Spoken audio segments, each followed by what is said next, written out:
Bonjour à nos étudiants. Une table ronde qui s'annonce extrêmement intéressante également aujourd'hui. Je vais très rapidement faire un petit point météo sur ce qui s'est passé hier.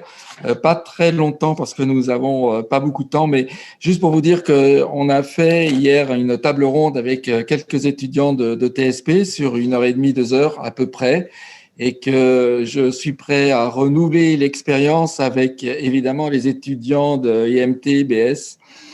Donc, organisez-vous si c'est quelque chose qui vous intéresse. Donc, on va passer directement dans le vif du sujet. Aujourd'hui, la table ronde, les industries créatives, une certaine idée de la France. En fait, le sujet est extrêmement important aujourd'hui et d'actualité. On va parler de nouveaux modèles économiques, d'innovation, de mutation économique éventuellement. Et pour ce faire, je remercie nos invités, en commençant par Guillaume Basset, qui sera présent avec nous jusqu'à 9h30. Merci Guillaume d'être présent, malgré un agenda extrêmement chargé et lourd dû aux actualités. Donc, juste pour présenter Guillaume Basset très rapidement.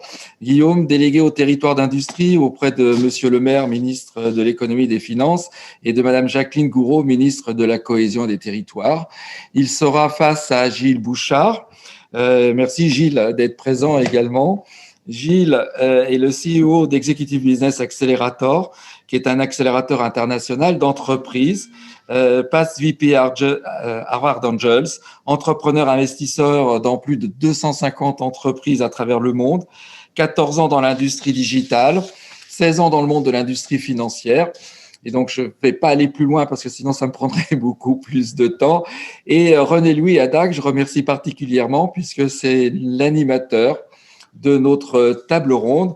René-Louis Haddac, donc, est le président d'Upperlink, partenaire important de la semaine de la créativité et de l'innovation aux côtés d'Eliane Raymond. C'est un entrepreneur, c'est un acteur majeur de la transformation digitale et de la transformation vers le cloud des entreprises. Et bien entendu, c'est notre animateur. Donc, je lui passe immédiatement la parole. Bonjour à tout le monde. Merci pour votre introduction. Donc, dans cette table ronde, nous allons explorer le rôle de l'innovation et comment l'industrie peut être mise au centre de notre économie française par l'innovation et comment est-ce qu'on va pouvoir se réapproprier donc cette chaîne de valeur ajoutée en France. Donc, avec Guillaume Basset et Gilles Bouchard. Donc, on a trois profils qui sont très différents puisque Guillaume Basset a une action auprès du gouvernement, il va expliquer sa mission tout à l'heure. Donc Gilles Bouchard a une très grande expertise de la restructuration des entreprises pour le développement au niveau national et international. Et au niveau d'Upperlink, de mon expertise, on est plus dans l'implémentation de solutions de transformation digitale. Donc à nous trois, je pense qu'on va être capable de pouvoir présenter, faire un état de lieu et surtout se projeter parce qu'il y a beaucoup de choses à faire. Que nous commençons, que nous initions nous-mêmes, et bien sûr que vous tous, étudiants, auront pour rôle de reprendre le relais par la suite. Alors, bonjour Guillaume, donc vous êtes directeur du programme de territoire d'industrie auprès du ministre des Économies et des Finances. Est-ce que vous pouvez vous présenter et expliquer en quelques mots votre mission ?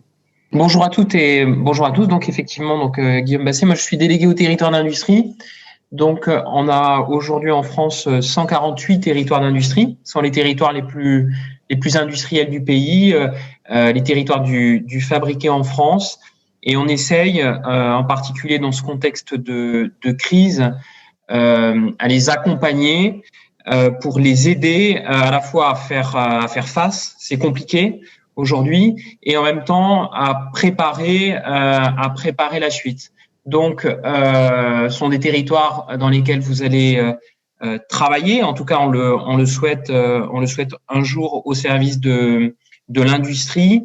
Ce sont des territoires plutôt ruraux ou villes moyennes, hein, puisque comme vous le savez, l'industrie, le Made in France est principalement dans des territoires ruraux et des villes moyennes. Donc, 148 territoires d'industrie, 148 binômes industriels qui portent la démarche avec leurs pairs aux côtés d'élus locaux. Donc, aujourd'hui, ce sont 1600 projets extrêmement concrets qui sont portés dans les territoires. Très bien. Merci beaucoup, Guillaume. Bonjour, Gilles. Vous avez une grande expérience dans le développement de l'industrie. Vous travaillez par l'intérieur de l'entreprise, donc c'est ce qui est intéressant. Vous êtes CEO de Executive Business Accelerator. On s'est rencontrés dans le cadre de la préparation à cet événement et j'ai trouvé vraiment très intéressant votre approche et l'importance de votre rôle en combinaison avec l'action de Guillaume, qui a une approche à la fois politique, avec un plan d'action à définir au niveau des régions. Est-ce que vous pouvez vous présenter et puis nous parler de votre mission à vous aussi? Bonjour René-Louis, bonjour à toutes et à tous. Je suis ravi de participer aux côtés de Guillaume Basset et de vous-même à ce débat. Nous en avons eu un certain nombre puisque j'accompagne Jean-Jacques Nardini depuis plusieurs années dans le cadre de la majeure entrepreneuriat et innovation de l'Institut des Mines. Et c'est un bon relais par rapport à ce que nous faisons par ailleurs de façon très, très concrète auprès des entreprises, s'agissant d'aider des étudiants, des chercheurs à trouver leur voie dans le cadre de la création d'entreprise ou dans le cadre de leur adjonction à des projets solides en start-up, en PME ou dans des business units. Voilà. Alors, de quoi s'agit-il? L'Executive Business Accelerator est une entité que j'ai créée en 2013 qui regroupe une vingtaine d'associés qui ont tous une expérience, à peu près une trentaine d'années d'expérience, aussi bien dans des grands groupes, à des postes opérationnels et fonctionnels, que dans des startups. Nous travaillons sur le monde entier avec comme règle de maintenir et de préserver la valeur ajoutée et tout ce qui est recherche et brevet dans les pays d'origine. Donc, c'est plutôt extrêmement important pour la France, à laquelle, alors moi je suis franco-américain d'origine et j'ai décidé avec mes associés de pouvoir m'intéresser plus précisément à la France. Et effectivement, on travaille avec des entreprises qui doivent certainement recouper les territoires dans lesquels opère Guillaume Basset, puisque nous avons de très belles entreprises qui sont en Bretagne, dans le naval, qui sont dans l'est de la France, dans le cardiovasculaire, dans la pharma, les biotech, medtech, dans l'aéronautique et le spatial dans le sud de la France, et puis dans le nord également, et à Paris évidemment. Et pour moi, ce que je trouve extrêmement intéressant, c'est que je ne ferai aucune différence entre des territoires ruraux où il y a des expertises extraordinaires auprès de CHU, alors je mets territoires ruraux entre guillemets, et puis l'Arkansas, voilà. Pour moi, il n'y a aucune différence là-dedans, compte tenu de la méthodologie qu'on applique. Alors, qu'est-ce qu'on fait? Aujourd'hui, on accélère à peu près une quarantaine d'entreprises dans leur développement. Ça va de la start-up avec 0 € de chiffre d'affaires à des business units qui font plus de 800 millions d'euros de chiffre d'affaires, voire des grands groupes qui sont à 3 ou 5 milliards de chiffre d'affaires en France, comme en Chine, comme aux États-Unis, comme en Allemagne, comme en Russie pendant un moment, et en Angleterre également, et puis un certain nombre d'autres pays. L'intérêt de ce que l'on fait, c'est quoi? C'est que d'abord, on ne s'intéresse qu'à des entreprises dont on est capable de commercialiser les produits et les services. Et l'objectif, c'est évidemment de les dérisquer dans toute leur phase opérationnelle pour leur permettre une croissance sans à-coups et évidemment les soutenir financièrement. Et là, on a une action qui est peut-être un peu en décalage avec ce que font les fonds d'investissement, puisque on a un réseau de plus de 19 000 personnes dans le monde qui est constitué d'investisseurs et d'industriels, des camarades, notamment d'Harvard, toutes nationalités comprises. Et évidemment, ce que j'ai pu faire auparavant comme VP d'Harvard Investissement me permet aujourd'hui, lorsque nous avons syndiqué constitué 17 chapters dans le monde pour pouvoir syndiquer les investissements, évidemment, on y fait appel aujourd'hui. Et l'objectif étant de jouer sur le long terme. Nous ne sommes pas des gens du court terme. Nous ne sommes pas des gens purement du digital, comme le veut la doxa ambiante, aussi bien aux États-Unis qu'en Europe ou en France. Nous misons sur le long terme. Nous travaillons avec des industriels, avec des family office, et l'objectif, c'est de pousser des entreprises à développer un savoir-faire international avec des expertises basées en France. Et il y a des gens absolument exceptionnels.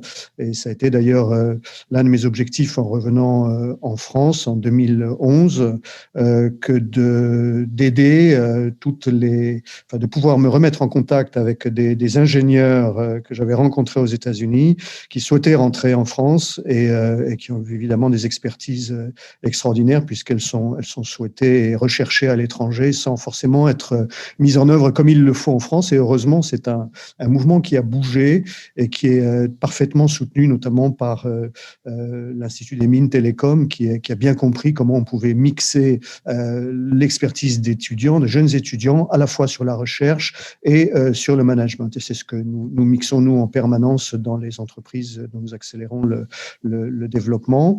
Et je préciserai juste une chose, c'est que notre fonctionnement repose sur le success fee, c'est-à-dire que nous ne gagnons de l'argent que si les entreprises gagnent de l'argent. Sinon, tout le monde perd. Évidemment, on est prié de gagner.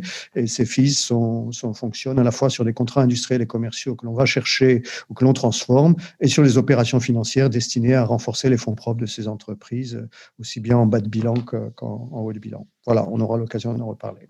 Merci. Ce que je trouve intéressant dans la démarche, et ce qui m'avait vraiment plu dès le départ, c'est vraiment la notion de dérisquer les opérations. C'est vrai, comment on peut faire bouger les choses en dérisquant les opérations.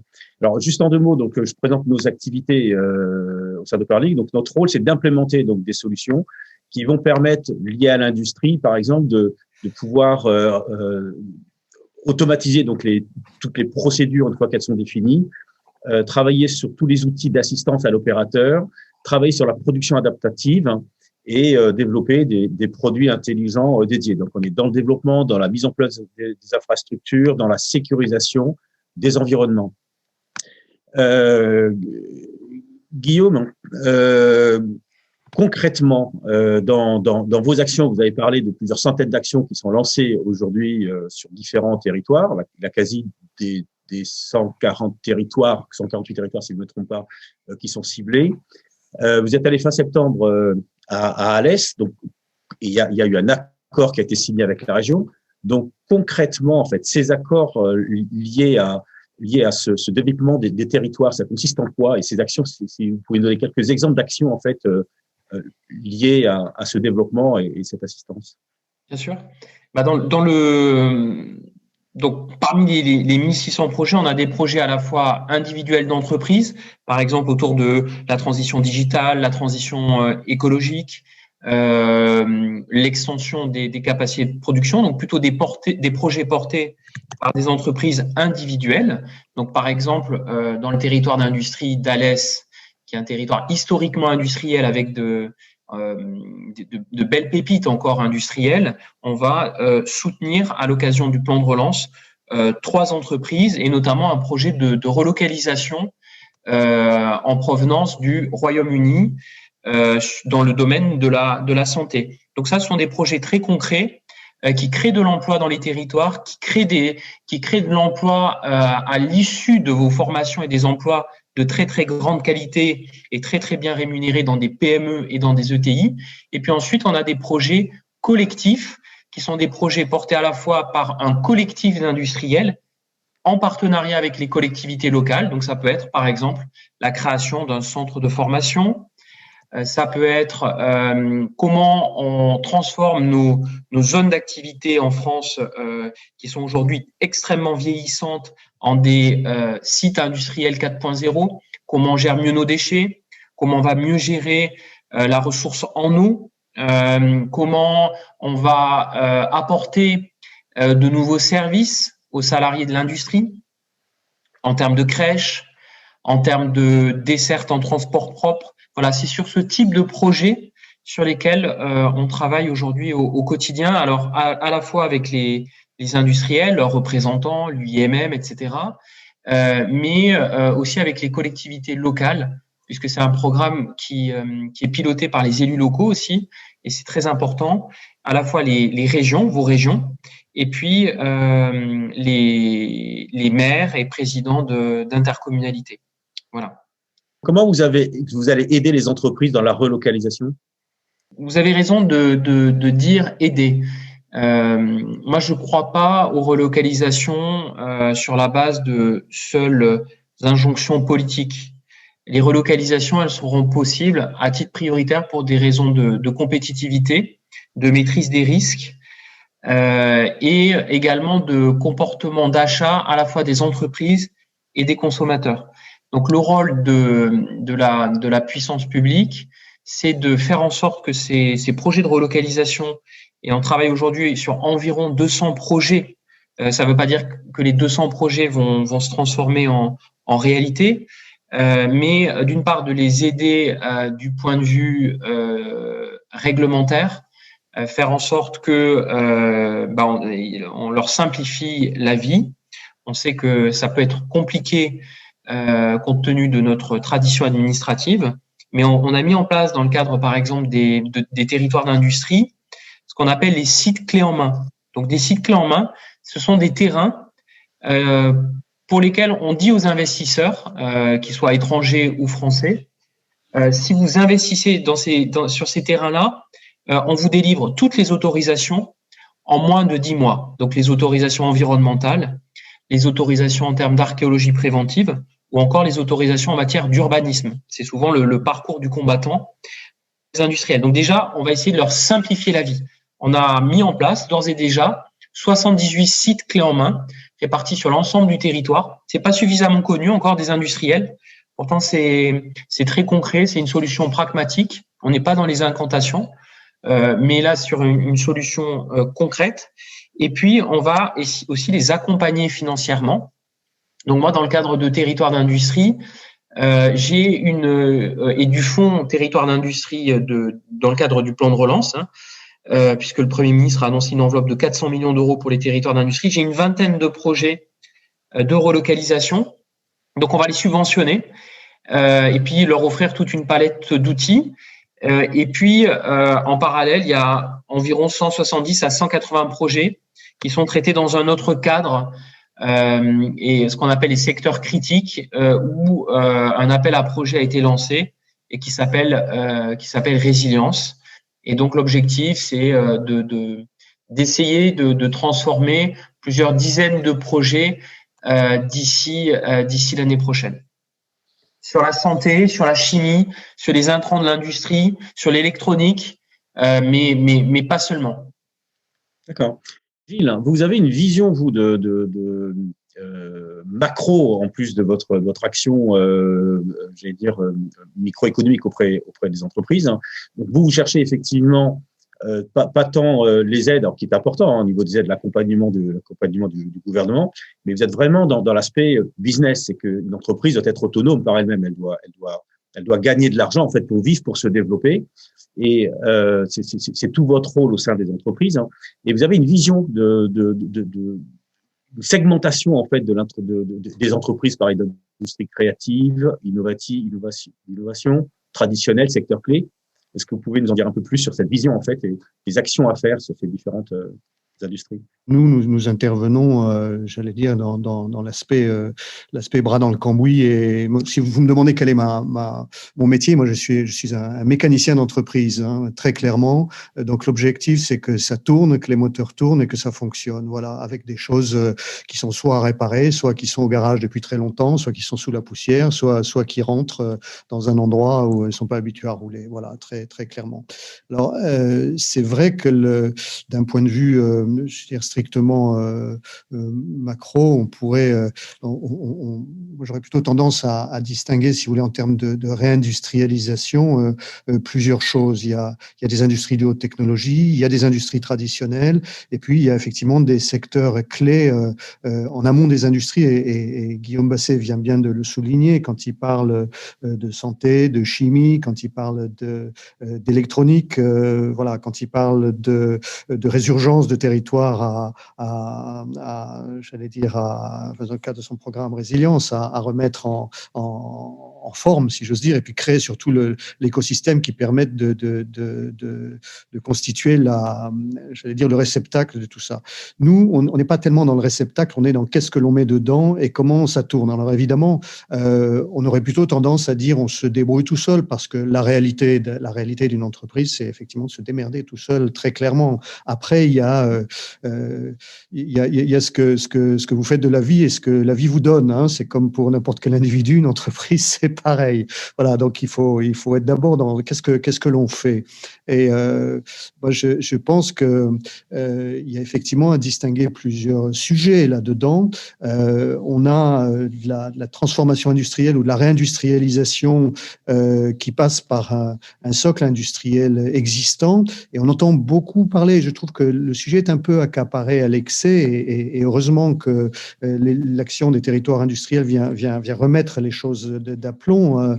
On parle beaucoup de numérique et de data dans les process de production industrielle. C'est une chose, mais c'est pas simplement l'essentiel. On comprend que ça serve à renforcer des plateformes, à avoir des coûts de production acceptables, à maîtriser les processus, mais c'est pas l'essentiel. Puis il y a un deuxième sujet que je trouve accapare beaucoup les esprits, qui est celui de la réindustrialisation par la transition écologique. Alors certes, il faut avoir des technologies plus sobres, plus simples, il faut produire autrement, peut-être taxer les moins vertueux, etc., avoir de la fiscalité verte, avoir une réglementation adaptée, mais on est quand même, au bout du compte, dans la nécessité de vendre une solution ou un produit qui fonctionne, qui soit achetable, qui soit commercialisable, qui soit adoptable par un marché, pas simplement le nôtre, qui soit adapté à ce marché, et puis qui soit surtout adaptable. Et c'est ce adoptable, adapté, adaptable, ce sont trois facettes, je pense, très importantes, des choses qui viennent jalonner ce que l'on est obligé de faire, sinon ça ne marche pas, s'agissant de structurer ou de restructurer une entreprise ou de la développer. On parlait de dérisquage tout à l'heure. Oui, le dérisquage opérationnel est absolument indispensable en permanence sur tous les process industriels, développement, marketing, commercial, distribution, vente. Et puis je parlerai également des fonctions support qui peuvent être le juridique, le fiscal, le social, la communication, les RH, etc. Même si c'est embryonnaire dans de petites entreprises, il faut créer les choses, même dans les startups, pour que ça puisse se développer sans à-coup derrière. Est-ce qu'on peut juste approfondir cette notion, Gilles, de dérisquage un tout petit peu, donner un peu plus d'explication, ce que veut dire, alors le terme est simple, c'est supprimer le risque, mais quelques exemples très, très concrets, parce que moi, en tant que chef d'entreprise, on est toujours dans la gestion du risque et des opportunités. D'accord? Et donc, la question, c'est le dérisquage, en fait, pour une entreprise, pour que les étudiants comprennent l'importance de cette partie-là. Vous prenez par exemple on va prendre un exemple qui parlera bien à nos étudiants de l'IMT, qui aurait plutôt trait à des aspects, on va dire, digitaux, numériques, télécoms. Quand vous avez une entreprise qui fait du développement à tout crin et qui n'arrive pas à trouver ses marchés. On a eu le cas dans une entreprise qui maintenant est une belle entreprise de la défense qui travaillait sur des programmes critiques informatiques. Et lorsqu'on a rencontré ces deux chercheurs, deux docteurs en informatique du sud de la France, des types extrêmement brillants, il y en a 10 comme ça dans le monde, donc des gens extrêmement précieux, mais qui, je pense, n'allaient pas dans le bon sens dans ce qu'ils développaient. Et en fait, ils étaient dans des développements d'algorithmes qui étaient extrêmement complexes, extrêmement sophistiqués, mais qui n'avaient aucune prise sur un marché. Alors, le dérisquage du développement, ça commence par là. Ça consiste à réarticuler ce qui va devenir une offre sous forme de gamme de produits ou de solutions pour trouver un marché derrière. Et tout est tendu vers ça. Et quand ça veut dire que tout est tendu vers ça, ça veut dire qu'il faut réarticuler les équipes ou les constituer, réarticuler la façon de travailler, donc les process de développement, réarticuler derrière les process financiers parce que ça peut très vite coûter très cher et les investisseurs, quels qu'ils soient, ne sont pas prêts à financer de la R&D à vie. Il faut que quelque part, il y ait un retour sur investissement rapide. Et cette entreprise-là, on a très, très vite compris qu'on pouvait faire quelque chose, notamment sur quelque chose d'inopiné au moment où on a travaillé dessus, qui était le dérisquage des trajectoires de fusée. Donc là, si vous voulez, il y a un dérisquage dans ce que fait l'entreprise, dans ses process, et puis il y a un dérisquage de ce que l'on va proposer. Et évidemment, réduire les risques d'une agence spatiale ou de la NASA ou d'un producteur de missiles sur des crashs des engins qu'il envoie qui ne suivent pas les bonnes trajectoires, ça peut se chiffrer en milliards. C'est ce qui s'est passé pour Ariane, plus de 5 milliards lorsqu'on additionne tous les crashs des fusées. C'est classique, c'est pareil pour SpaceX ou autre. Et puis, les missiles, on comprend que si vous en faites tomber un, c'est plus d'1 600 000 € par terre. Donc, vous ne pouvez pas vous permettre ça plein de fois. Et le dérisquage, donc, proposé à un industriel en lui disant, voilà, nous, on arrive avec une solution qui va nous permettre de dérisquer quelque chose et qui va vous rapporter quelque chose, qui va surtout vous permettre d'éviter d'en perdre et qui va rehausser votre propre gamme de produits. Voilà en quoi ça consiste, si vous voulez. Alors après, il est évident qu'il faut aller dérisquer le terrain commercialement. Ça, c'est notre job une fois qu'on a réarticulé et totalement dérisqué l'entreprise dans sa capacité à se développer intelligemment, aussi bien au niveau du développement, développement informatique, mais technique, production, et puis ensuite le marketing, le commercial, qui est pas souvent le fort des entreprises en France. Je dois dire que là-dessus, les choses évoluent, mais on est encore un peu parfois à la traîne sur ce qui se passe à l'international. Et nous, notre boulot, c'est très clairement d'assurer la jonction entre les deux, et d'amener ces entreprises à la capacité, si vous voulez, d'aller discuter avec des grands groupes, d'aller s'insérer dans leurs programmes, d'aller récupérer des études pour faire des preuves de concept extrêmement solides. Quand vous travaillez avec un Thales ou un Raytheon aux États-Unis, ou un Boeing ou un Airbus, les gens attendent de vous que vous soyez capable de crasher une solution. Et crasher une solution rapidement, ça suppose d'avoir des processus totalement dérisqués au niveau de l'entreprise. Et ça, si vous n'avez pas appris, si vous n'en avez pas l'expertise, ça ne s'invente pas. Et nous, ce que nous faisons depuis un bon moment, c'est que avec l'expertise que nous avons depuis des années et des années, qui a été concrétisée au sein de l'EBA, on a à peu près plus de 7000 process qui sont des process qu'on peut retailler en surpiqûre. Si on prend un exemple qui serait une analogie avec la grande couture, on peut retailler les choses, les repincer, les recoudre de façon à ce que ça s'adapte totalement sur, par exemple, lorsque l'on va dérisquer un bout d'une chaîne de production chez un avionneur, chez quelqu'un de l'aérospatial, on utilise évidemment des sous-traitants. Ces sous-traitants, ce sont soit des PME, soit des TPE, soit, je vous parlerai d'ateliers de mécanique qu'on a consolidés et qui maintenant sont totalement, j'allais dire, insérés chez Airbus ou Boeing. C'est des gens qui travaillent dans des zones absolument perdues, qu'on n'a pas déplacées, on ne les a pas relocalisés. Ce sont des gens qui ont un savoir-faire de tourneur-fraiseur extraordinaire et qui maintenant fabriquent les systèmes embarqués, c'est des systèmes en acier qui permettent d'intégrer des cartes qui vont dans les avions de chasse, etc. Voilà. Mais au niveau effectivement dérisquage du produit face à une demande du marché et le dérisquage face au processus commercial. Alors Guillaume, ce dérisquage, en fait, c'est ce que vous faites quand vous dites une entreprise territoire d'industrie. Je vais aider les entreprises à s'implanter.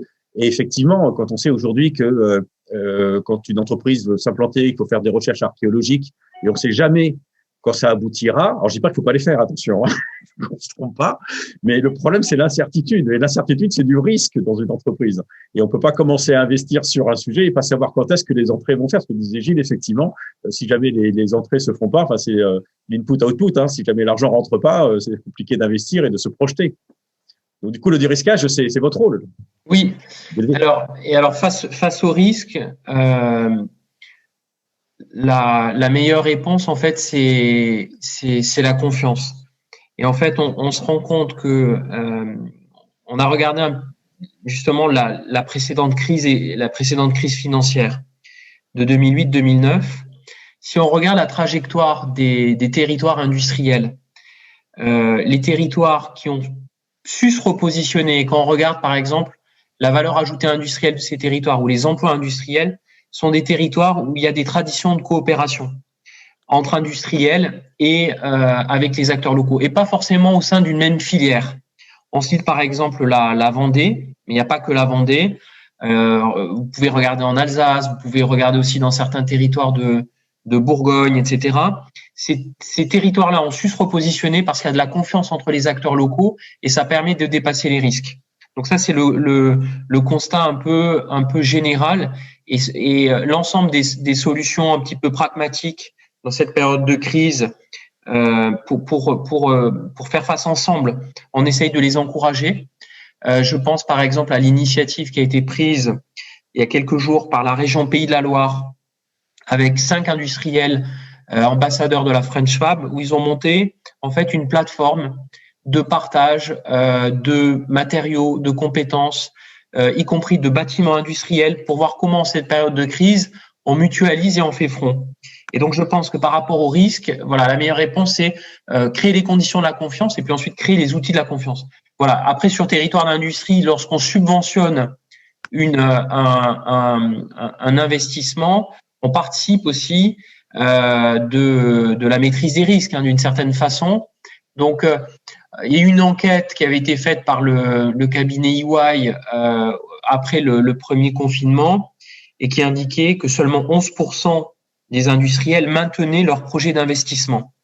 89% donc le reporter, soit le reporter à court terme, soit le reporter à moyen terme, soit le reporter sine-die. Et donc, l'enjeu pour nous, c'est de faire en sorte, parmi ces 89%, qu'on essaye de maintenir, de donner un coup de pouce financier. On sait qu'il y aura des effets d'aubaine, on en a conscience, mais on sait aussi qu'il y a un certain nombre de projets d'investissement qui ne se réaliseraient pas sans ce soutien. Voilà. Et puis sur le volet autorisation réglementaire, c'est moi parmi les centaines d'industriels qui sont aujourd'hui mobilisés dans le cadre de territoires d'industrie, c'est un sujet qui revient régulièrement. Il y a souvent une incompréhension entre les industriels et les administrations. Les administrations sont souvent cloisonnées et n'ont pas l'impression en fait de complexifier les choses, mais typiquement le sujet des autorisations qui vont permettre à l'industriel de réaliser son investissement, mais en fait il y a 3, voire 4, voire 5 guichets en fait.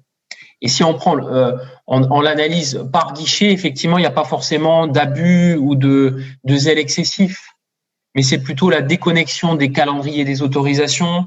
C'est la multiplicité des interlocuteurs, c'est parfois la contradiction des réglementations et qui voilà souvent entraîne justement cette perte de confiance. Donc les sites clés en main, on met tout le monde autour de la table, les intercommunalités qui gèrent l'urbanisme, les DRAC, les directions régionales aux affaires culturelles auprès des préfets qui gèrent l'archéologie préventive, et puis ce qu'on appelle les DREAL, qui sont elles sur la partie environnement, on les met autour de la table et on leur dit ben voilà, sur ces terrains-là, comment on fait pour anticiper, pour purger les autorisations. Elles mettent leur label et ensuite on met le tampon État.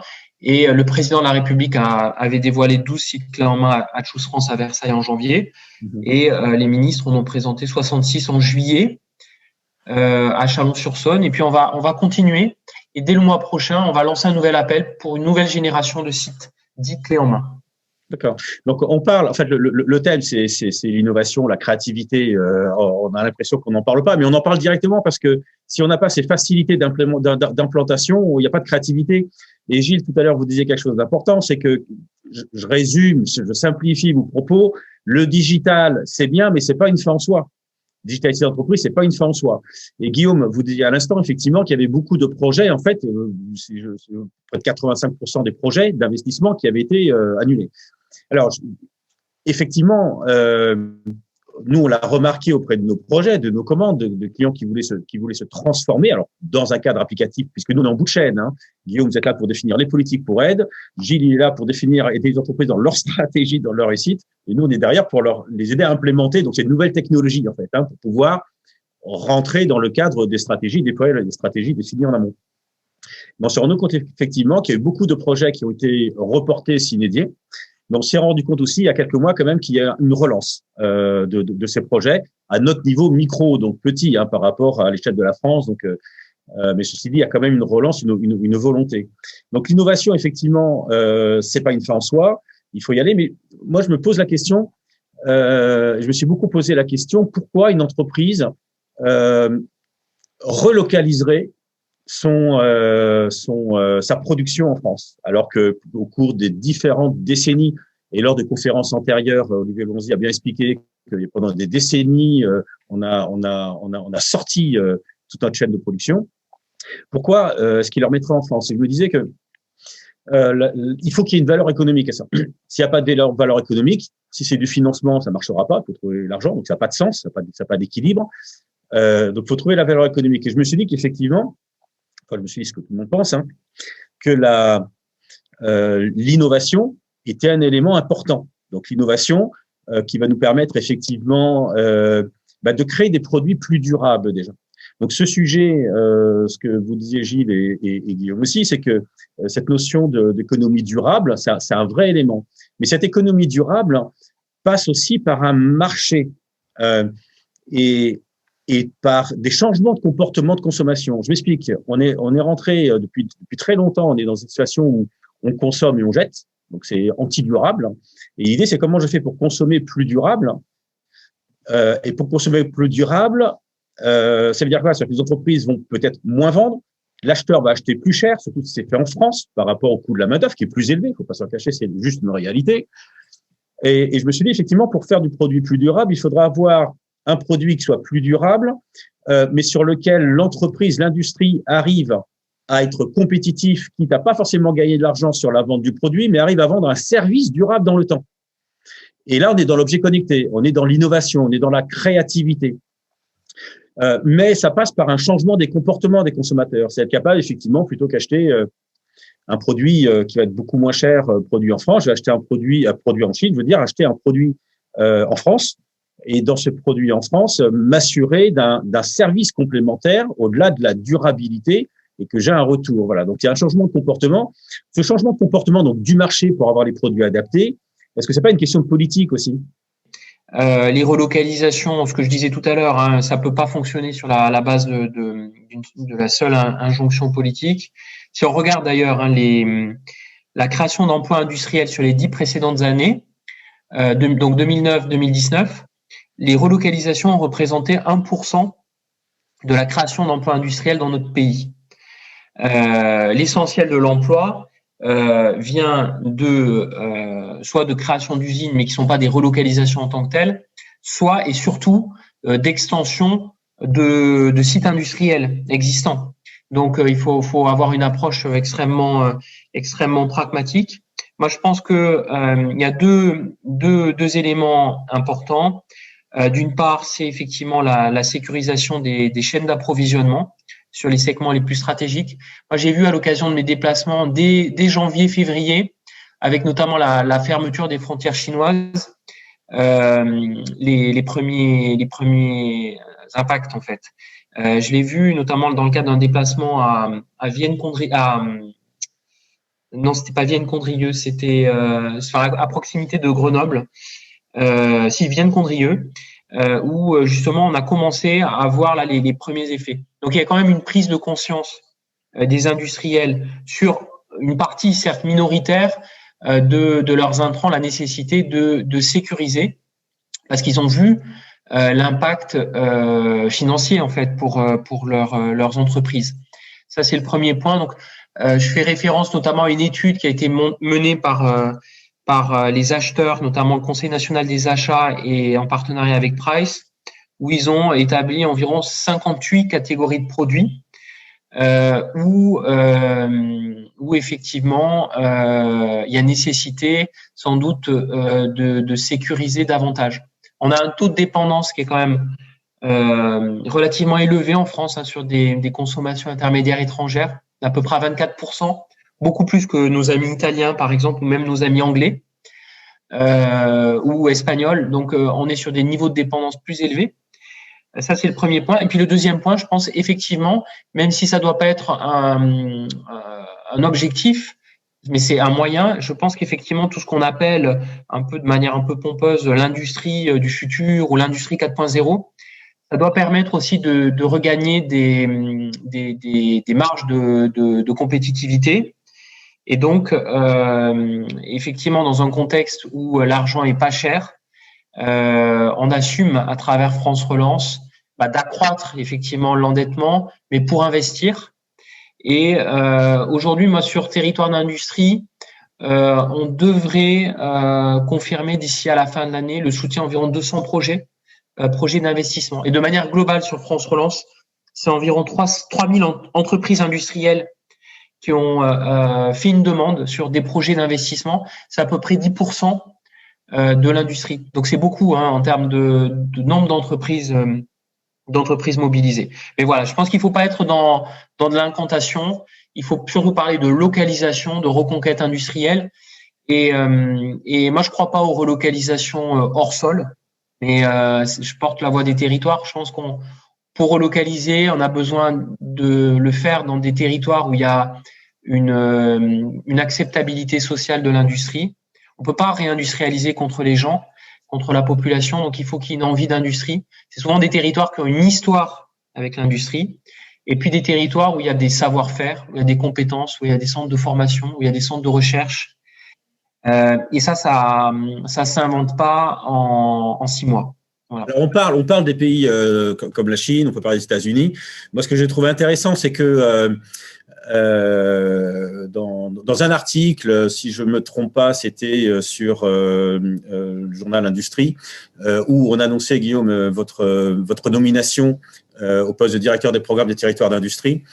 Il y avait un article dans la même rubrique qui s'appelait « Les États-Unis et la Chine entérinent leur première étape de leur accord ». Gilles, est-ce que vous pourriez nous en dire un petit peu plus sur ce que vous pensez des méthodes françaises et des méthodes américaines et chinoises, vous qui connaissez bien en fait dans le monde? Est-ce que c'est qu'une question de prix en fait, la délocalisation? Est-ce que c'est une question, pardon, Est-ce que c'est qu'une question de prix ou est-ce qu'il y a d'autres choses qui fait que les États-Unis et la Chine sont plus performants aujourd'hui, c'est deux plus grosses économies que la France, et qu'est-ce qu'on doit apprendre d'eux en fait qu'est-ce qu'on aurait à apprendre d'eux en fait pour s'améliorer dans cette compétition internationale? Alors, moi, je pense qu'il y a peut-être une vision. Alors, là, vous parlez de mécanique très puissante, mais il y a déjà une vision qui n'est pas la même de l'industrie. Vous prenez, par exemple, la classification des industries en Chine. On n'a pas des choses aussi segmentées. Vous avez, par exemple, ingénierie, infrastructure, automobile, mobilité. L'assurance est une industrie. Transport logistique, médias, investissement, divertissement, c'est une industrie. Biopharmacie, la santé, c'est hôpitaux, cliniques, assurance santé. Vous voyez, donc il y a déjà quelque chose de transverse, d'assez astucieux. Vous avez l'industrie des équipements et dispositifs médicaux. Vous avez une industrie de l'éducation. Vous avez une industrie de power utilities. Vous avez une industrie du voyage et du tourisme, etc. Donc nous, on aurait plutôt tendance à distinguer l'industrie, les services, etc.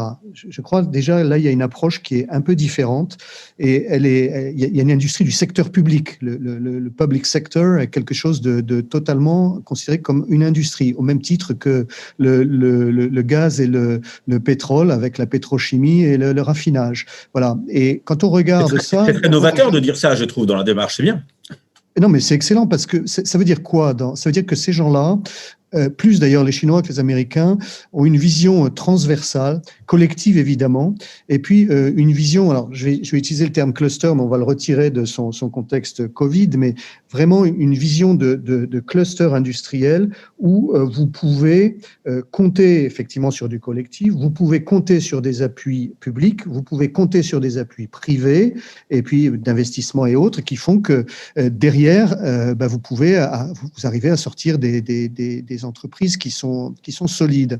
Alors, ça ne veut pas dire qu'on soit loin de ça en France. En France, on va revenir de loin parce que on a mis 30 ans depuis la fin de la dernière guerre mondiale, depuis les années 50, à constituer des fleurons industriels dans tous les secteurs, hein, absolument tous les domaines, l'agroalimentaire, la logistique, le transport, avec le ferroviaire, l'aviation, etc. Et j'en passe, l'hydraulique, l'hydroélectrique, le nucléaire, etc. Tout ça est en train de s'effilocher. C'est ça le constat qu'on fait aujourd'hui. Alors que vous avez en face de nous des pays qui auront mis 30 ans à reconstituer ça à partir de pas grand-chose, avec certes 40 ans de gestation. Vous prenez la révolution chinoise 1948, vous prenez 40 ans de gestation, puis 30 ans où tout se développe. Et quand vous regardez le développement de tout ça, on est assez loin. Je vais vous donner un exemple. Moi, je suis allé pratiquement une trentaine de fois en Chine, aussi bien pour des grands groupes que pour ce que l'on fait aujourd'hui. Et j'ai vu quelque chose d'assez étonnant.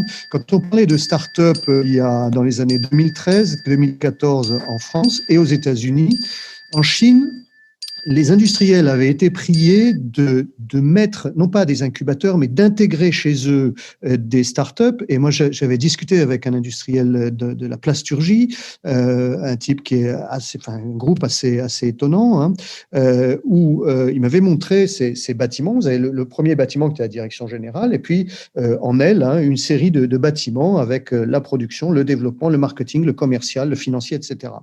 Il prenait des startups, il en prenait 10 à gauche, 10 à droite, et elles étaient priées d'aller discuter et travailler avec absolument toutes les personnes qui comptaient dans la boîte.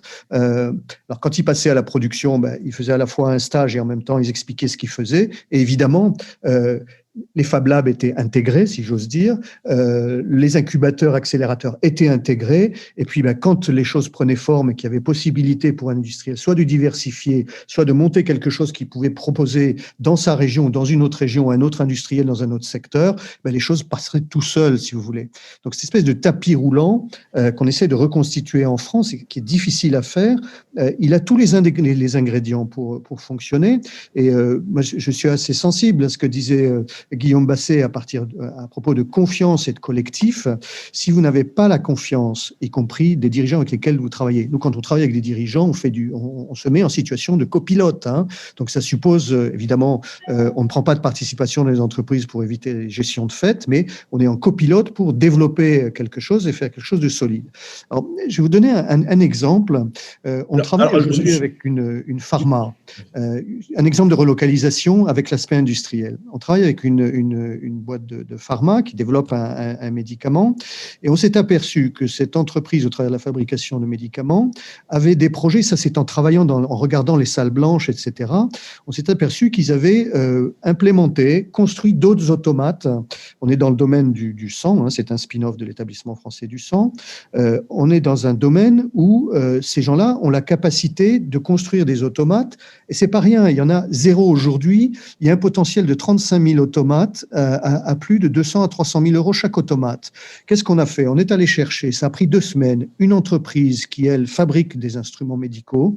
On a monté un partenariat, ça a pris 2 jours pour monter tous les aspects du périmètre du partenariat, et aujourd'hui, on est en situation de pouvoir commencer à produire cet automate. La difficulté, c'est quoi? C'est qu'il va falloir obtenir effectivement des autorisations réglementaires, des marquages CE, il y en a pour 2 ou 3 ans, et on se demande comment on va faire là-dessus. On est sollicité par des programmes, des appels d'offres européens, on les connaît bien pour les pratiquer, on pense que ça va être trop long, on ne ferme pas la porte évidemment, mais on est en face d'un vrai problème qui est comment faire pour avoir la piste la plus rapide pour développer ça, parce que si on ne le fait pas, et nous avons été sollicités par des Chinois qui regardent au travers des brevets qui ont été déposer ce que l'on faisait, eux sont prêts à le financer. Alors évidemment, on a stoppé Guillaume, ça, mais qu'est-ce que l'on fait par rapport à ça? Alors Guillaume, qu'est-ce que l'on fait par rapport à ça? Et puis j'ai une autre question, Guillaume, c'est est-ce qu'on fait du benchmarking en France par rapport aux méthodes en Chine, aux États-Unis qui n'ont rien à voir? Ce que vous disiez, Gilles, tout à l'heure, c'était important, c'est que tout le monde travaille ensemble en Chine, mais je crois qu'on n'a pas le choix en Chine. C'est soit on travaille ensemble, soit on travaille plus du tout. Donc, on n'en est pas là. Mais et je pense que ce que vous disiez, Guillaume, effectivement, c'était aider à faire à la remise en confiance et à travailler ensemble. Mais est-ce que vous faites du benchmarking et est-ce que votre action va jusque à la problématique de Gilles qui dépasse en fait la problématique du territoire là? Oui, tout à fait. Alors déjà, on essaye de faciliter du benchmarking entre territoires. Et donc à partir c'est une demande assez forte des industriels. Je vous cite un exemple sur l'industrie du verre, qui va pas très très bien malgré tout. Mais on a 3 territoires territoire Terre de Lorraine, Flandre-Saint-Omer et Vallée de la Brelle. Ce sont des territoires sur 3 régions différentes avec de très très belles entreprises. Vallée de la Brelle, par exemple, c'est la Glace Vallée. Vous avez 70% des flacons de parfum que vous achetez au niveau mondial qui sont fabriqués dans ce territoire d'industrie, qui est un territoire à la fois sur la région Hauts-de-France et la région Normandie. Ces 3 territoires ont souhaité travailler entre eux, notamment sur les sujets de compétences en créant des formations communes. Donc le benchmarking, déjà, il faut qu'on l'organise en France. Et aujourd'hui, on est encore dans une approche soit purement jacobine, nationale, verticale, etc., soit une approche localo-locale. Donc il y a sans doute un intermédiaire à trouver. Donc dès le mois prochain, on va ouvrir un outil de DataVis où on va partager l'ensemble des projets. C'est une demande des industriels. On va partager l'ensemble des projets. On va mettre à disposition l'ensemble des coordonnées justement pour faciliter ce benchmark. Après, alors est-ce qu'il faut faire du benchmarking avec les autres régions européennes et les autres pays en dehors de l'Union européenne? La réponse est oui. On va lancer une démarche avec 2-3 régions. Sur l'internationalisation, on va le faire en partenariat avec l'OCDE. Mais voilà, c'est des démarches qui sont plus macro. En tout cas, voilà, moi je suis ouvert sur ce sujet. On n'a pas tellement creusé, mais parce qu'on est sur cette approche territoire et que on n'a pas cette vision internationale. Mais moi je suis ouvert pour travailler avec vous, avec Gilles, sur vos idées, vos propositions et voir comment on pourrait avancer concrètement. Alors, je serais ravi de travailler avec vous sur ce sujet, mais je suis pas très compétent. Gilles est compétent là-dessus, parce qu'il connaît ces pays. Il a travaillé avec des entreprises. Alors, je vais reprendre la main maintenant. Juste parce que il y a aucun souci, on se reverra tous par la suite. Merci Guillaume pour cette invitation. Je vais reprendre la main parce que je crois que vous devez nous quitter. Il est 9h30 bientôt. Et je voulais poser la dernière question en fait au nom de mes étudiants. Aujourd'hui, les étudiants, ils ont l'impression d'être un peu malmenés, pas toujours écoutés. Ils se préparent à rentrer dans un monde qui est extrêmement complexe. On a eu lundi matin un message réconfortant de la part de Madame Elisabeth Moreno, ministre déléguée également auprès du Premier ministre. Quel serait votre message aujourd'hui, Guillaume, pour nos étudiants? Les jeunes aujourd'hui sont les plus touchés en fait par la crise. Ils sont touchés d'abord au titre de leur vie quotidienne. Puisque voilà, contexte du confinement, donc et puis ils sont touchés par rapport au marché du travail, même si les derniers chiffres sont plutôt réconfortants, notamment sur l'apprentissage ou l'emploi des jeunes, où on se maintient. Mais bon, au-delà de ça, moi le message que je veux faire passer, c'est en fait c'est vous qui allait ou pas permettre aux fabriqués en France de se redresser. Pendant 30 ans, on a détruit 2 millions d'emplois industriels. Depuis 2016, entre 2016 et 2019, pour la première fois depuis 30 ans, en 3 ans, on a maintenu la part de l'industrie dans la richesse nationale. Donc on a maintenu, on a arrêté en gros de décliner. Donc l'enjeu, c'est de faire face à la crise, mais c'est surtout d'aller maintenant vraiment sur véritablement de la reconquête. Et je pense que les transitions qui sont en cours et qui vont permettre ou pas à notre entreprise de se redresser, de regagner des parts de marché, c'est le sujet de la transition écologique, parce que ce sont des nouveaux marchés. C'est le sujet de la transition digitale, et ces transitions-là, elles ne peuvent pas s'opérer sans les jeunes, parce que les jeunes ont cette sensibilité à ces sujets-là. Il y a une prise de conscience des industriels en disant on a besoin de ces talents. C'est pour ça la dernière fois, je vous avais parlé du volontariat territorial en entreprise, on a créé des partenariats avec un certain nombre d'écoles comme la vôtre pour faire venir ces jeunes diplômés dans des PME, dans des ETI qui sont prêts à vous accueillir. On verse une aide aux jeunes, on verse une aide à l'entreprise. Et c'est très, très important. Et je sais que le sujet de la transition écologique, même si je partage ce que disait Gilles Bouchard, ça peut pas être l'alpha et l'oméga, mais je pense que c'est très important. Les jeunes ont conscience de la nécessité d'aller beaucoup, beaucoup plus loin sur ces sujets-là. L'industrie, c'est 17% des émissions de gaz à effet de serre, mais c'est une grande partie de la solution. C'est dans l'industrie que vous allez inventer des logements plus économes en énergie. C'est là où vous allez inventer l'avion décarboné, le véhicule propre notamment, mais pas seulement. Et donc c'est évidemment dans l'industrie. Et il y a des industriels. Je pense qu'il faut pas aussi s'arrêter aux chiffres qu'on entend dans les médias. Il y a vraiment des industriels qui sont prêts à vous accueillir, voilà, et dans des beaux territoires. Et voilà. Donc je suis évidemment à votre disposition. Merci beaucoup Guillaume pour cet échange et pour ces mots très très chaleureux et réconfortants. C'est toujours agréable pour eux de les entendre parce que c'est pas tout le temps. Donc on va vous libérer. Ça a été un grand plaisir de pouvoir échanger avec vous et la conférence continue avec Gilles et René Louis. Alors juste avant de libérer Guillaume, je voulais le remercier pour la mission. Alors et le gouvernement et lui la mission qu'il fait parce que au départ on a beaucoup entendu parler de Startup Nation où il fallait aider que les entreprises qui créaient du digital. Et moi j'étais frustré parce qu'on travaillait beaucoup, pas pour moi, mais pour toutes les entreprises industrielles qui avaient besoin de se transformer. On a d'ailleurs, avec Hélène, avait sollicité plusieurs députés, ce qui avait amené une question, sénateurs, ce qui avait amené une question au Sénat sur le financement de l'aide à la transformation digitale des entreprises traditionnelles. Il y a des éléments qui ont été corrigés. Et donc, votre action, elle est très importante parce que l'industrie, c'est un sujet. C'est un sujet, d'ailleurs, et qui a peut-être été longtemps un peu boudé par le monde étudiant. Et en fait, c'est passionnant. Et là, la digitalisation, en tous les cas, et l'industrie, aujourd'hui, se marient et les deux vont de pair.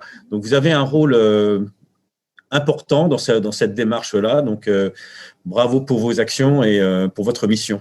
C'est moi qui vous remercie. C'est moi qui remercie aussi Hyperlink et l'ensemble des enseignants et toute la communauté qui a organisé ça. Je pense à Jean, je pense à évidemment Eliane et Christophe. Donc merci à tous. À très vite. Merci. Au revoir. Merci. Au revoir Guillaume. Du coup, Jean-Jacques et Gilles, je propose qu'on essaye d'avancer sur les problématiques d'innovation et comment l'innovation va aider le déploiement de l'industrie.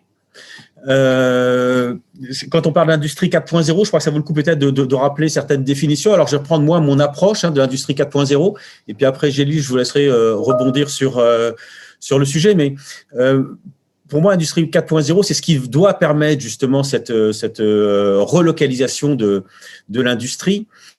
Au travers effectivement de la création de produits plus intelligents et donc de changer le modèle économique de l'industrie qui était avant de ce que j'expliquais de produire un produit, de le vendre et puis c'était fini. Là, c'est je produis un produit mais je vends un service associé à ça. Donc, je m'inscris, ce que vous disiez tout à l'heure dans votre stratégie que vous défendiez auprès des patrons d'entreprise dans leur stratégie de s'inscrire dans la durée. Le deuxième point, c'est l'assistance à l'opérateur qui permet à la fois d'améliorer les performances, donc de réduire et les risques et le coût, et donc de devenir plus compétitif peut-être par rapport, disons que pour que le coût de la main-d'œuvre soit moins un sujet que ce qu'il était. La production adaptative, c'est-à-dire s'adapter, on parlait de marché, d'avoir des produits associés au marché, c'est effectivement quand on a une chaîne de production adaptative et qui n'est pas que dans la chaîne de production, qui est dans tout le fonctionnement de l'entreprise, c'est être capable d'écouter le marché et de faire le bon produit au bon moment qui va répondre au marché pour vendre, pour gagner de l'argent sur l'activité de l'entreprise. Et puis les produits intelligents, qui vont permettre effectivement d'apporter plus de services, plus de durabilité. Voilà. Mais effectivement, tout ça s'accompagne d'une transformation d'entreprise, mais je pense aussi d'une transformation du marché et du mode de fonctionnement. C'est que quand je vais dans dans un magasin et que j'ai 2 produits, lequel je vais choisir, comment je vais raisonner. On raisonne aussi en termes de consommation, parfois un peu trop à court terme. Voilà. Donc, quelle est votre approche? Et je sais que vous avez un rôle très important dans votre conseil auprès des chefs d'entreprise, auprès des investisseurs, pour expliquer effectivement comment travailler dans cette durabilité, en fait. C'est un sentiment personnel, mais on ne transforme pas le marché. C'est le marché qui s'impose à vous. Et ça, je pense qu'on ne le comprend pas forcément très bien en France, s'agissant des gens qui décident. Et ça, je pense, c'est un point vraiment très, très important. L'industrie 4.0, oui, c'est un grand terme, c'est très médiatique, mais ça fait un moment qu'on en fait. C'est comme l'intelligence artificielle. C'est remonté comme quelque chose de très médiatisé. Ça fait plus de 20 ans qu'on en fait et il n'y a pas une seule des entreprises avec lesquelles nous travaillons qui n'ait pas une forte dose de digital, évidemment, une forte dose d'intelligence artificielle, quel que soit le secteur, qu'on soit dans le bâtiment de travaux publics offshore, donc sous-marin, qu'on soit dans la mécanique de précision, qu'on soit dans la production de lubrifiants industriels, produire de l'huile avec de la poudre. Voilà ce que l'on fait en termes d'innovation. Que l'on soit dans le naval, l'industrie navale, donc des chantiers qui fabriquent des poulies ou des engins de levage avec des textiles synthétiques qu'on retrouve après dans le pétrole, qu'on retrouve dans les, comment dirais-je, pour retenir toute la connectique, pour retenir les dirigeables dans l'air ou la stratosphère. Que l'on parle de nanotech.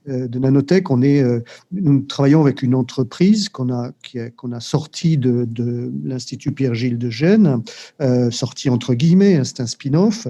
Il y a 2 chercheurs. Ces 2 chercheurs-là sont partis à HEC pour se familiariser avec un certain nombre de méthodes. Ils connaissaient parfaitement tout le reste, aussi bien. Ce sont des gens qui travaillent, si vous voulez, leur expertise, c'est à la fois de la biologie, du soft, du hard, de l'optronique, du laser, de la mécanique et du traitement data, traitement des images. Voilà. Donc, vous voyez, on est à fond dans le digital, le 4.0, etc. Et qu'est-ce qu'ils fabriquent? Ils fabriquent quelque chose qui ressemble à l'équivalent d'un ordinateur. C'est en tungstène, en acier, qu'on va plugger sur le microscope électronique et qui permet, quelque part, d'aller voir, de décrire l'intérieur des cellules. Donc, vous voyez, on est déjà dans quelque chose d'extrêmement avancé. Mais qu'est-ce qui est vendu là-dedans? C'est une mécanique, un boîtier extrêmement perfectionné qui est totalement construit en France, à Arcueil. Donc, vous voyez, on est dans d'autres sortes de territoires, qui est construit en France et chaque machine vaut entre 300 000 et 800 000 euros. Donc, qu'est-ce qu'on a fait avec cette entreprise? On l'a dérisqué, on a fait tout le parcours que j'évoquais tout à l'heure. Évidemment, on a réajusté un certain nombre de choses pour que le produit soit vendable, parce que nous savions que des acteurs comme Zeiss en optique, Leica en optique, Nikon, donc ex-photo devenu microscope, Olympus, etc., étaient intéressés par ça. Donc, on a pris notre bâton de pèlerin, on a réarticulé à 2 reprises la machine pour qu'elle corresponde exactement à ce que souhaitaient les ingénieurs et surtout les gens qui étaient en marché final. Les marchés finaux, c'est qui? Ce sont les chercheurs des laboratoires, ce sont les médecins, ce sont ces personnes-là. Voilà. Et une fois qu'on a fait ça, on a passé un gros partenariat avec un acteur international qui a très bien compris, c'était la condition que les labos restaient en France, tout restait en France, mais au fond, ils n'en ont pas grand-chose à battre puisque ce qui les intéresse, et je pense qu'ils sont très, très contents de travailler avec une entreprise française qui est totalement internationale.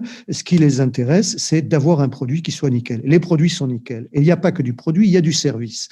Et le service, c'est quoi? Ce sont des kits biologiques que l'on donne maintenant à tous les labos et à tous les gens qui utilisent ces microscopes, des grosses boîtes, pour, j'allais dire, avoir un descriptif des images médicales beaucoup plus précis, beaucoup plus sexy, beaucoup plus intéressant et scientifiquement beaucoup plus exploitable. Voilà. Donc, il y a du service derrière.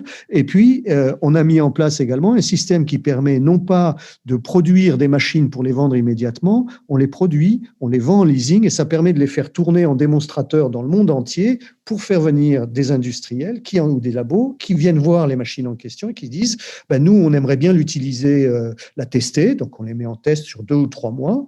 Ça peut concerner des institutions comme l'Institut Pasteur, ça peut concerner le Manchester University ou le labo de Cambridge, etc. Et puis après, il y a les labos qui achètent ça. Voilà. Donc là, on vend un produit, une solution, et avec un système qui financièrement s'apparente à, au fond, on a adapté à de l'industrie un modèle SaaS, mais qui est à la fois sur du hard et du soft, où vous avez un forfait, un abonnement, et puis ensuite, et l'objectif, c'est quoi? Ça a été de saisir le cycle qui, tous les 4 ans, conduit à renouveler les matériels dans les laboratoires. Donc, il faut bien comprendre comment ça se passe, et ça se comprend pas, ça se fait pas à partir de la France. Ça suppose d'avoir des antennes partout où il le faut. Et quand on a compris ça, on s'est mis dans ce cycle-là pour rentrer avec un grand groupe dans le renouvellement des matériels. Et à chaque fois qu'il y a un grand microscope qui est renouvelé, poum, on arrive avec le boîtier en question qui est renouvelé avec quand même une facture de 300 000 à 800 000 euros. Donc, c'est pas rien. Un produit, 300 000 ou 800 000 euros. Voilà. Et avec des marges considérables derrière. Voilà. Donc, on est capable de faire ça. Et pour revenir à la question que posait tout à l'heure Jean-Jacques à Guillaume Basset, le message, moi, que j'aurais à délivrer, ils le savent bien, puisque pour toutes les personnes qu'on a eues si vous voulez, dans la majeure entrepreneuriat et innovation et qu'on a aidé sur les projets, moi, je voudrais simplement leur dire que tout ça, c'est à votre portée. Vous n'imaginez pas quel était l'état des gens avec lesquels, ou la situation des gens avec lesquels on a démarré. C'était des gens certains sont totalement autodidactes, d'autres sont des gens qui n'étaient absolument pas dans le secteur dans lequel ils sont. D'autres sont comme les étudiants qui sont sur le campus à Évry. Ce sont des chercheurs et des gens spécialisés en management. Et ils ont une chance extraordinaire, c'est qu'ils peuvent se connaître dès la base, là où ils sont en études. Nous, on va les chercher pour voir comment on peut ajuster tout ça et puis ensuite faire en sorte que ça matche. Mais les équipes sont pluridisciplinaires. Les gens n'ont pas forcément toutes les expertises, mais ils en ont une pointue dans laquelle ils sont très bons. Et c'est le cas des étudiants de l'IMT. C'est le cas de tout ce qui se constitue au travers de Saclay, d'Evry, etc. Donc, on a des équipes extrêmement pluridisciplinaires avec des ingénieurs, des chercheurs, des gens qui sont plutôt des managers. Et derrière, nous, on est là pour aider à constituer, à structurer, à restructurer éventuellement et à pousser tout ça pour que, au bout du compte, ce soit vendable. Et ça suppose effectivement une confiance extrême. Ça suppose de jouer le collectif. Alors, c'est vraiment intéressant ce que vous dites, parce que là, on parle de cas concrets, on parle de grandes industries, mais effectivement, ce qu'il faut expliquer quand même, c'est que ces grandes industries, pour se transformer, elles ont besoin de start-up aussi. Et parallèlement à ça, parce que souvent, les grandes entreprises qui font de l'innovation ont besoin de faire des innovations profondes qui, elles, ne peuvent quasiment venir que de start-up, que d'esprits, j'allais dire, nouveaux, indépendants, qui sont pas dans les processus de réflexion habituels. Est-ce que aujourd'hui, dans le monde, dans les autres pays, il y aurait des signaux faibles de nouvelles industries émergentes que vous auriez identifiées? Mais on est dedans, on est totalement dedans, mais elles sont en France. Je vais vous donner un autre exemple, dans une région qui est une région difficile, qui est la région de l'Est. Ça doit être la 11e au classement des 12 en termes de PIB. On a été contacté, c'est souvent le cas, ça marche souvent au bouche à oreille pour ce qui nous concerne. On a été contacté par des gens qui sont des chimistes et qui fabriquent des lubrifiants et qui ont pour particularité, alors je vous explique ça très très rapidement, ces lubrifiants-là ne sont pas huileux. C'est-à-dire que n'étant pas huileux, il n'attire pas la poussière, il n'attire pas des graviers ou des choses comme ça qu'on trouve qui peuvent abîmer un fonctionnement sur une chaîne de production. Et surtout, il y a derrière un brevet qui permet, c'est de l'assemblage moléculaire. Alors, je m'explique. Les particules d'huile du lubrifiant sont assemblées au niveau moléculaire sur la surface, ma main. La surface, ça peut être de l'acier, de la tôle, etc. Donc, on a affaire à toute l'industrie de l'emboutissage toute l'industrie du carrossage, tout ce qui touche à la tôle, tout ce qui touche au métal en général, du tréfilage en passant par les barres de fer, etc., où il y a nécessité, quand on commence à emboutir ou à chauffer ou à souder, de mettre de l'huile pour éviter que les matériaux ne cassent ou que la lubrification ne se fasse pas. Là, la lubrification se fait par assemblage moléculaire. Donc, il y a eu évidemment un certain nombre de marques d'intérêt de grands groupes, des constructeurs automobiles, etc. Mais là où ça ne va pas, c'est que lorsque l'attrait de grands industriels a pour objectif d'avaler une start-up pour tout simplement développer ce qu'elle n'est pas capable de développer, parce qu'elle a des coûts de structure trop importants, ou parce qu'elle n'a pas l'agilité intellectuelle ou d'expertise sous la main, là, moi, je considère que ça ne va pas. Alors, ça ne va pas, et qu'est-ce que l'on fait? Ben, évidemment, on évite que la start-up se fasse avaler, ou l'équipe se fasse avaler par le grand groupe. Et c'est là que ça devient intéressant, c'est que, ou qu'elle se fasse avaler par l'étranger, par des pays qui sont extrêmement intéressés et qui regardent ce qui se passe peut-être plus que nos industriels en France. Ça, c'est une autre question. Vous pensez que les pays étrangers sont particulièrement friands? Bien sûr, ils regardent tout, ils sont au courant de tout. Donc, les sirènes sont très importantes et c'est là que, quand on intervient, souvent, on finit par, et la confiance est très importante, par convaincre finalement assez rapidement les équipes avec lesquelles on travaille que c'est tout leur intérêt, de ne pas se faire avaler, de rester en France parce que on a beau dire que l'herbe est plus verte ailleurs. Moi, je vous le dis, pour m'être installé en France, c'est un pays extraordinaire à tout point de vue, en paysage, en nature, en personne, en gentillesse, en capacité de résilience, etc. Alors, je me permets d'interrompre, Gilles, mais effectivement, quand vous dites que vous êtes venu vous réinstaller en France et que vous aviez travaillé aux États-unis et à l'étranger. J'ai travaillé à l'international pendant 14 ans et c'est important à préciser, vous êtes revenu après une vraie expérience. Je pensais m'installer en Suisse. Je travaille avec la Suisse, on travaille avec des instituts de recherche, mais je suis revenu en France pour cette raison-là et parce que je me suis aperçu que pour avoir côtoyé au MIT, au Harvard ou d'autres universités, qu'il y avait beaucoup de Français. Je vous donne un exemple très simple.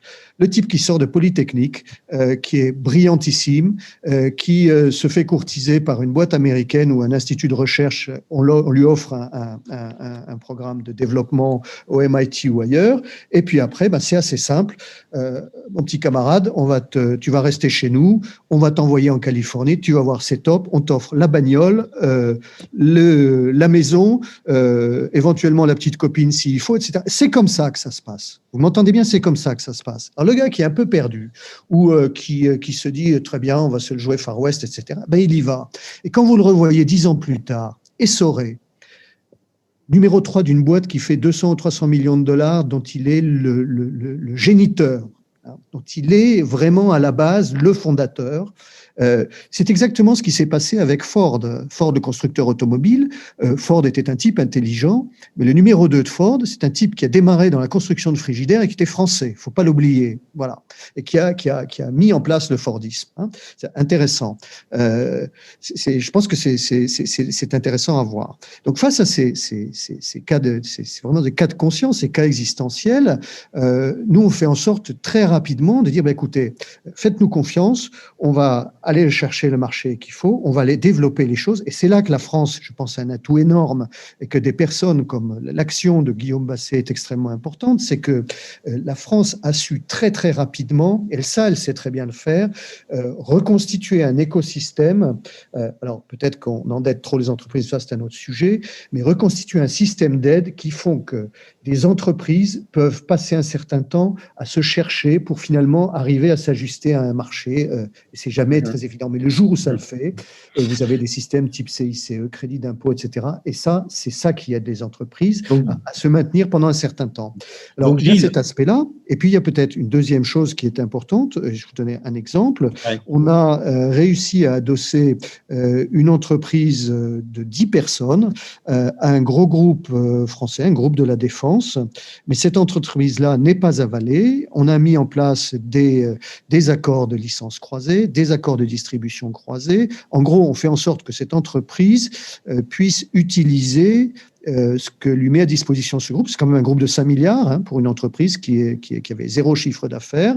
Ce grand groupe met à disposition ses actifs complémentaires qui sont complémentaires pour la start-up, qui est devenue une grosse entreprise maintenant, qui sont des actifs marketing et commerciaux. Donc, on ne va pas aller perdre de l'argent à se blinder en marketing. Si, on va se blinder en amont du marketing, qui est le marketing produit et qui est le design du produit, où là, il y a énormément de choses à faire en France pour mettre en place et vendre des produits qui soient acceptables. Et donc là, vous jouez un rôle essentiel, en fait, parce que vous allez accompagner à la fois le créateur, l'innovateur qui sort de l'école et qui soit déjà expérimenté dans son projet pour adapter, on a vu tout à l'heure, son produit, son offre par rapport au marché.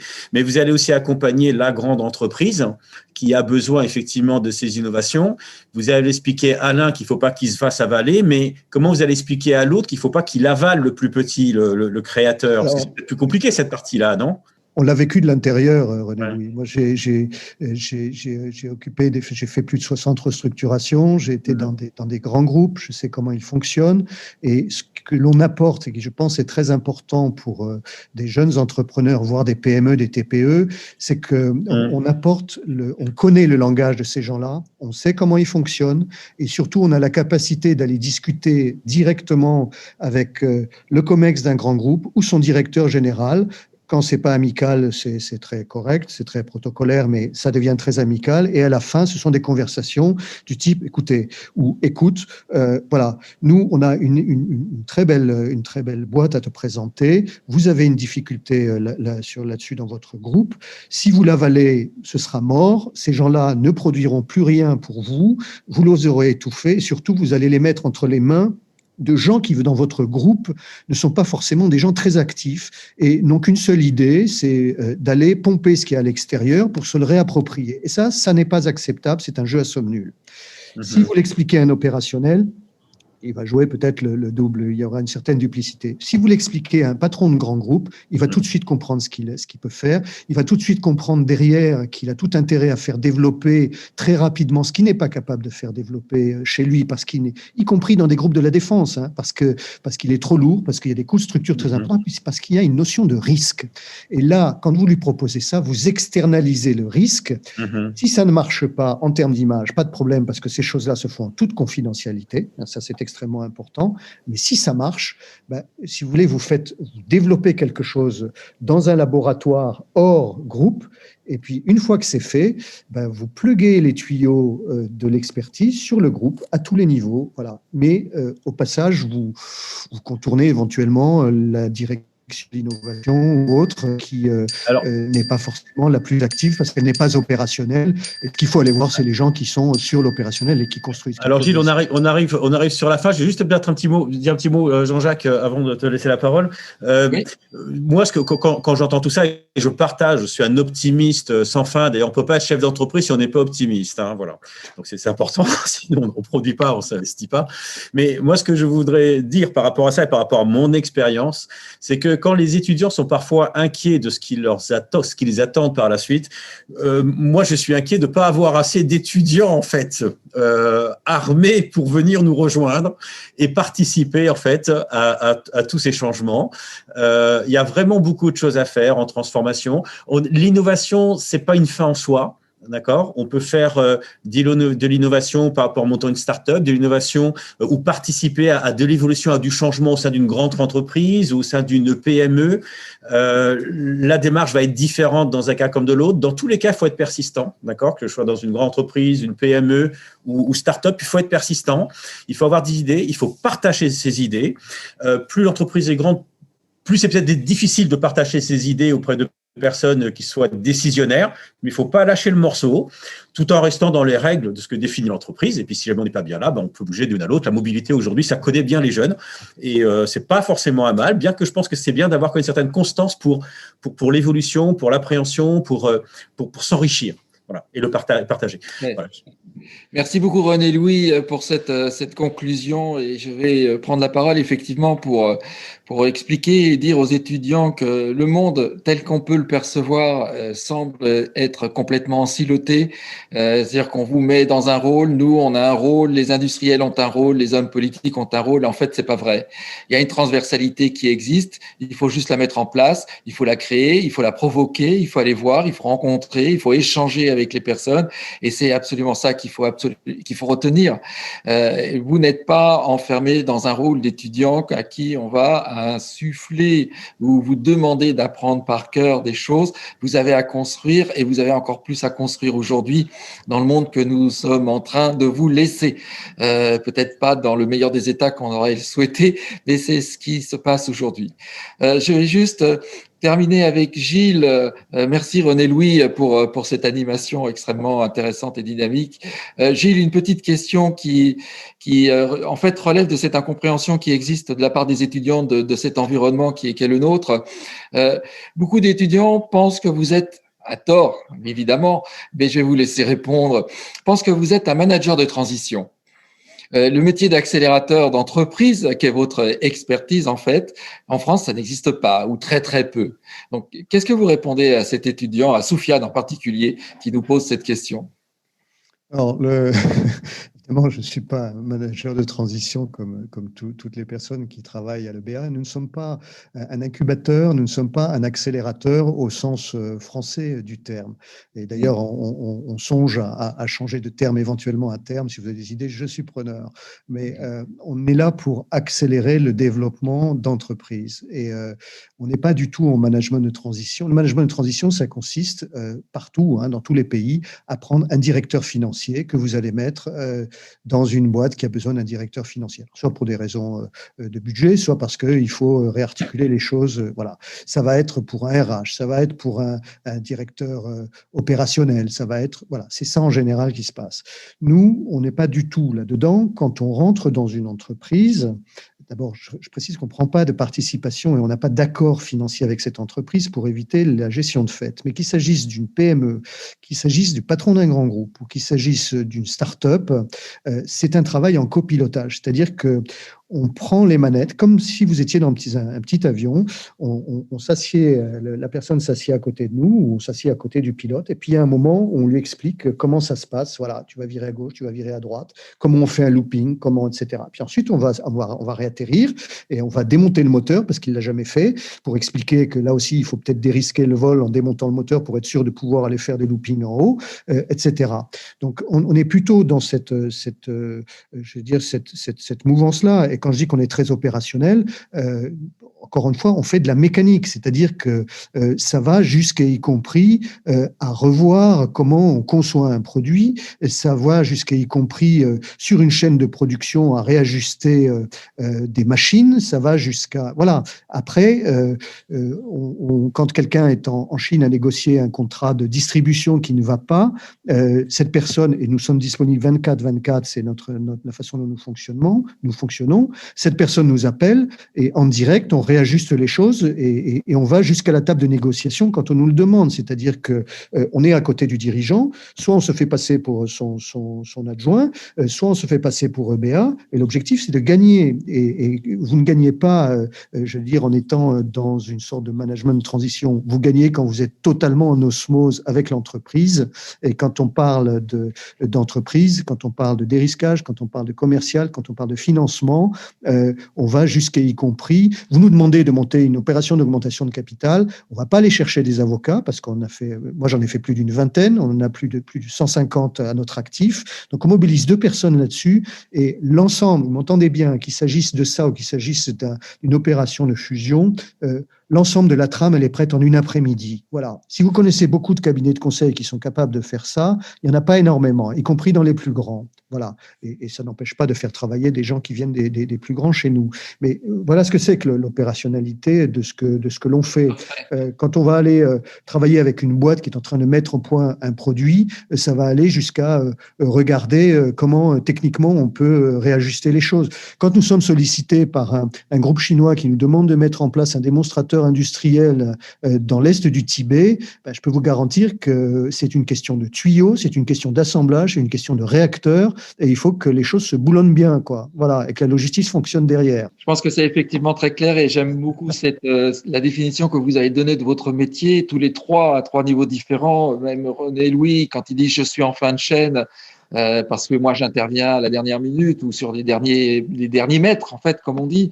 Guillaume Basset, qui lui est au niveau des institutions et qui prépare le terrain pour faciliter en fait tout le travail de Gilles après au travers des startups, TPE, ETI, grands groupes industriels, voire grands groupes mondiaux.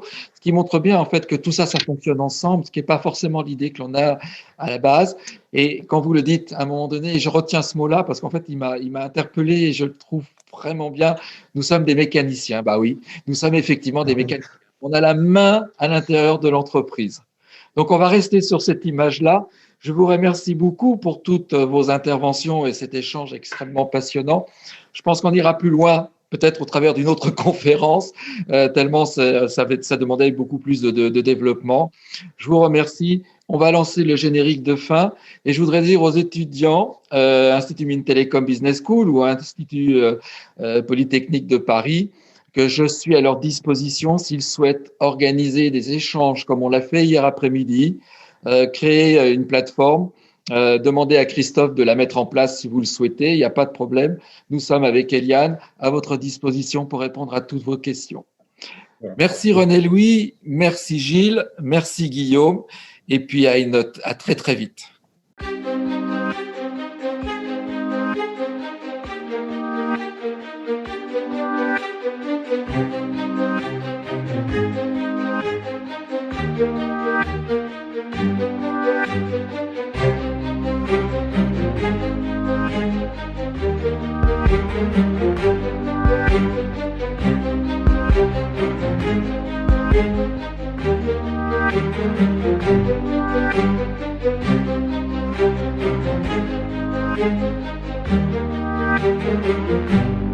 Thank you.